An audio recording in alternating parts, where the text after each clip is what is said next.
Sheikh Abdullah Masaaba ebigambo byamukalidde ku mumwa Olunaku lwajjo. Poliisi bwe yamuguddeko ekiyiifuyiifu omugole kyagwa ku nkyakya zabba n'abaana ab'obuwala 20 nga bali mu kazigo kamu ku kyalo Sempa mu ggombolola y'e Kawempe. Eno y'embeera mwe babadde basula ekyaviiriddeko nnyini mayumba n'abakulembeze ku kyalo okwekengera. Mu kukwatibwa, poliisi yabasanze ne fayiro eziwerako omw'abadde ebiwandiiko eby'okufuna paasipooti. Poliisi ezudde nti Masaaba abadde aliko kampuni etwala abantu mawanga ga Buwarabu gy'abadde addukanyiza wabweru w'amateeka. Kampuni bagiyita Sauman. Naye tumaze okuwandikira Registrar General okulaba ba kampuni ye registered oba teri registered. Tutegeezeddwa nti era okutuuka okujja e Kampala abakulira okugaba paasipooti e Mbale beekengedde ebikwata ku bantu bano era ne babasuula ettale.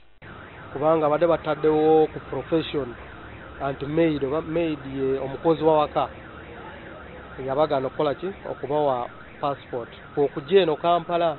Ekitongole kya poliisi erwanyisa omuze gw'okukusa abantu kirudde nga kirondoola enkola ya kampuni ezeewandiisa okutwala abantu mawanga g'ebweru, kyokka ng'era kino tekiremesezza ezo ezitali mu mateeka okusigala nga zikola ogwazo.